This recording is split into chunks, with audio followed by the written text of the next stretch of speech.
La Organización del Tratado del Atlántico Norte, OTAN, NATO en inglés, es una alianza militar que cuenta con 31 países miembros. La OTAN ha sido un pilar fundamental de la seguridad y la política internacional desde su creación en 1949. La Alianza Atlántica, nacida en el contexto de la posguerra y la creciente tensión de la Guerra Fría, ha evolucionado a lo largo de las décadas, adaptándose a nuevos desafíos y realidades globales.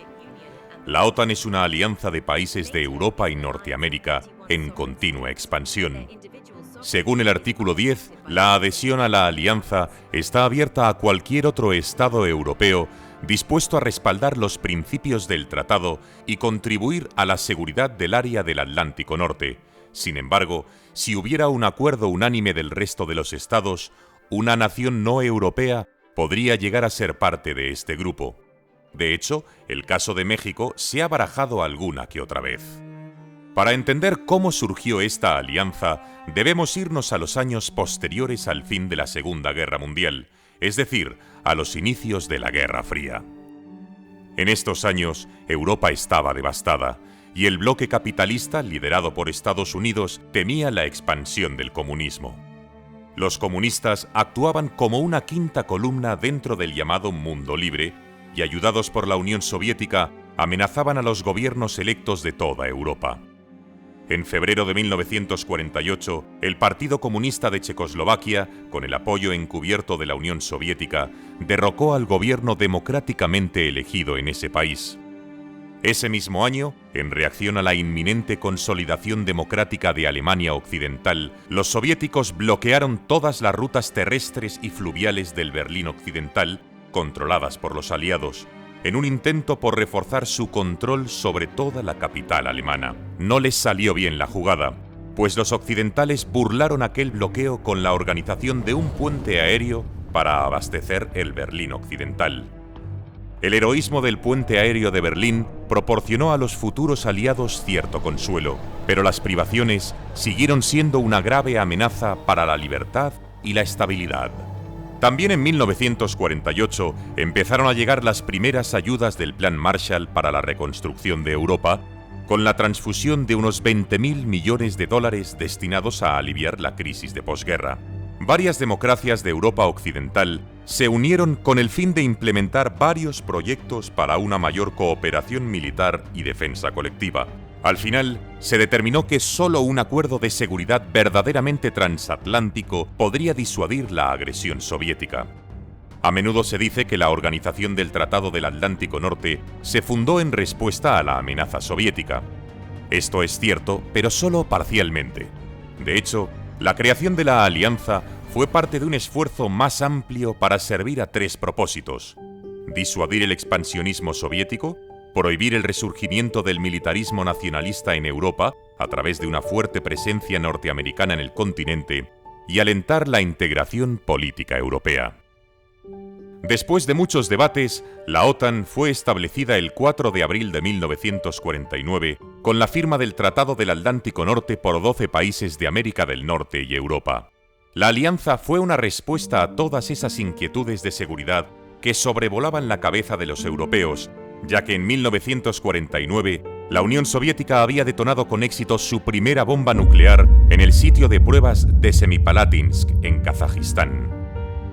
Los 12 países que firmaron el acuerdo en 1949 fueron Bélgica, Canadá, Dinamarca, Estados Unidos, Francia, Islandia, Italia, Luxemburgo, Noruega, Países Bajos, Portugal y Reino Unido.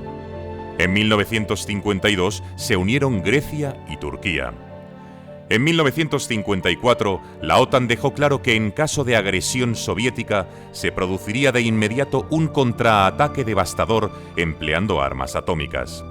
El efecto buscado con esta doctrina de represalia masiva era disuadir a cualquiera de las partes de asumir riesgos, ya que cualquier ataque, por pequeño que fuera, podría haber llevado a un intercambio nuclear completo. En 1955, Alemania Occidental se unió a la OTAN. En reacción a esta adhesión, La Unión Soviética y sus estados clientes de Europa del Este formaron el Pacto de Varsovia en 1955. Durante la Guerra Fría, la OTAN jugó un papel crucial en la estrategia de contención del comunismo. La política de defensa colectiva, basada en el artículo 5 del tratado, que establece que un ataque contra un país miembro de la OTAN se considera un ataque contra todos, fue el eje central de la alianza. Desde su creación, la OTAN se fue expandiendo, incorporando a nuevos Estados miembros. La Revolución de Hungría de 1956 contra la República Popular de Hungría y sus políticas impuestas desde la Unión Soviética conllevó una fuerte represión por parte del gobierno del Kremlin. El miedo en Occidente aumentó. El fantasma de los carros de combate lanzados desde Moscú avanzando por las inmensas llanuras del centro de Europa fue durante muchos años la pesadilla de americanos y europeos. En 1961 se inicia la construcción del Muro de Berlín para que los ciudadanos de Alemania del Este no se pasaran a la zona capitalista. Era evidente que las tensiones de la Guerra Fría se habían reavivado. No obstante, en 1962, el dirigente soviético Nikita Khrushchev y el presidente estadounidense John Fitzgerald Kennedy evitaron por poco el conflicto en Cuba. En esa década, la participación estadounidense en Vietnam se intensificó y en agosto de 1968, la Unión Soviética lideró una invasión de Checoslovaquia que puso fin a un periodo de liberalización política en el país conocido como la Primavera de Praga. Todos estos fueron momentos clave en los que la OTAN se vio presionada para responder a las acciones soviéticas, pero nunca llegó a tomar medidas directas, y el papel que mantuvo fue principalmente disuasorio. A finales de la década de los 60, la OTAN empezaría a experimentar un periodo de distensión, una relajación en las relaciones con el bloque soviético, que continuó en los años 70, cuando entra en vigor el Tratado de No Proliferación Nuclear, con varios acuerdos de control de armas y una reducción de las tiranteces de la Guerra Fría. Sin embargo, la invasión soviética de Afganistán en 1979 y el despliegue soviético de misiles balísticos SS-20 Sabre apuntando a países de la OTAN llevaron a la suspensión de aquella distensión. Para contrarrestar el despliegue de la URSS, los aliados tomaron la decisión, mientras negociaban con los soviéticos, de desplegar en Europa Occidental misiles de crucero y misiles Pershing II con capacidad nuclear. Tras la muerte del dictador Francisco Franco en 1975, España inició un proceso de transición hacia la democracia, buscando una mayor integración en Europa y una alianza más estrecha con Occidente. Este cambio de orientación política fue crucial para que España decidiera unirse a la OTAN incorporándose en 1982. Tras el ascenso de Mikhail Gorbachev como primer mandatario soviético en 1985, el presidente de los Estados Unidos, Ronald Reagan, y el líder soviético firmaron el Tratado sobre Fuerzas Nucleares de Alcance Intermedio en 1987, eliminando todos los misiles balísticos y de crucero nucleares y terrestres con alcances intermedios. Esto es considerado como un indicio inicial de que la Guerra Fría estaba llegando a su fin. La caída del muro de Berlín en 1989 confirmó esas sospechas. El colapso de la Unión Soviética y el fin de la Guerra Fría en 1991 marcaron un punto de inflexión para la Alianza Atlántica. Ese año quedó disuelto el Pacto de Varsovia. La pregunta era existencial. ¿Había alguna necesidad de mantener la OTAN? La alianza comenzó a reevaluar su propósito y estrategias, enfrentando el desafío de definir su rol en un mundo postguerra fría. Lo cierto es que se había conjurado el fantasma del comunismo, pero no el del nacionalismo. El auge del nacionalismo y la violencia étnica, especialmente en la ex Yugoslavia, hicieron que la OTAN actuara. Al principio, los aliados dudaron en intervenir en lo que se percibía como una guerra civil yugoslava. Más tarde, el conflicto llegó a ser visto como una guerra de agresión y limpieza étnica, y la alianza actuó. Se desarrolló la primera operación de ataque por parte de la OTAN de su historia, la incursión en 1995 en Bosnia contra las fuerzas serbias, en lo que se conoció como la Operación Fuerza Deliberada. En diciembre de ese año, la OTAN desplegó la IFOR, una fuerza multinacional de 60.000 soldados para ayudar a aplicar los Acuerdos de Paz de Dayton. En 1999, la OTAN volvió a actuar y llevó a cabo la Operación Fuerza Aliada, un ataque aéreo contra la República Federal de Yugoslavia destinada a parar la limpieza étnica en Kosovo, donde se estaban cometiendo crímenes contra la población civil. Los bombardeos sobre Belgrado fueron muy criticados en la prensa internacional, pues la operación fue iniciada unilateralmente por la OTAN, sin autorización previa del Consejo de Seguridad de la ONU. Tras confirmarse la retirada del ejército serbio de Kosovo, en la región se desplegó la Fuerza Internacional de Seguridad en Kosovo, la KFOR, dirigida por la OTAN. En el siglo XXI, la OTAN asumió nuevas responsabilidades. La lucha contra el terrorismo, la gestión de crisis y las operaciones de paz han sido áreas de enfoque. El ataque del 11 de septiembre de 2001 llevó a la primera invocación del artículo 5, con la OTAN participando en operaciones en Afganistán en el otoño de 2001.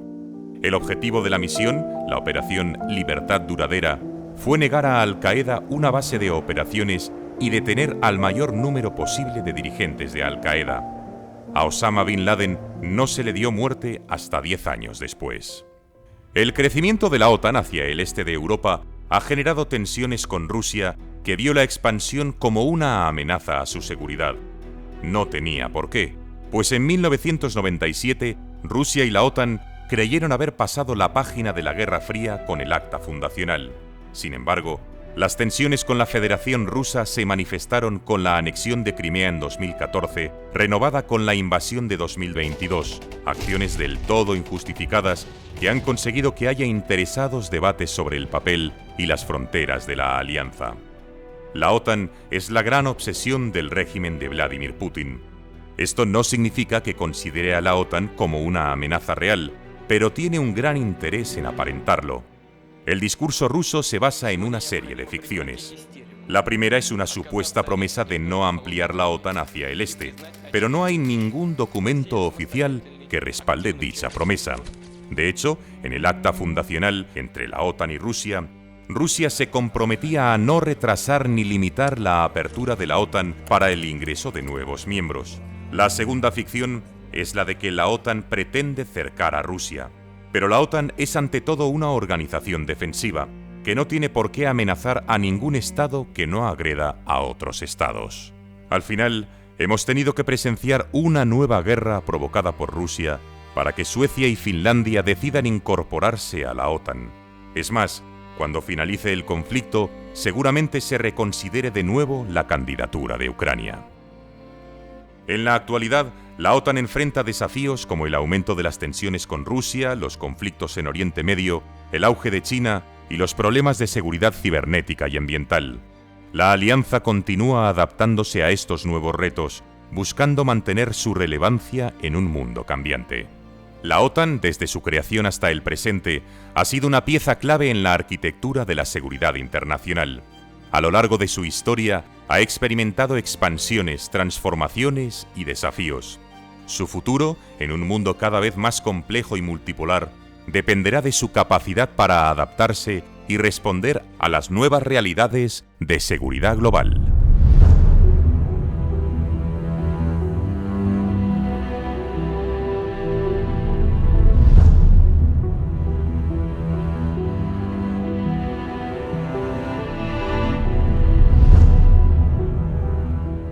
¿La Inquisición perseguía a las personas por atreverse a soñar? ¿El duque de Alba se comía a los niños? ¿Felipe II mató a su hijo? ¿Hubo genocidio en América? ¿Los españoles robaron el oro? ¿Destruyeron las lenguas indígenas? ¿El 12 de octubre hay algo que celebrar? ¿Virreinatos o colonias? ¿Atraso español? ¿Decadencia? ¿Racismo? No hay ningún interés en ocultar que la historia de España, como todas las historias nacionales, tiene sus capítulos negros donde abundan atrocidades, traiciones, crímenes, corrupción, matanzas. Pero una cosa es la historia negra y otra muy diferente, la leyenda negra.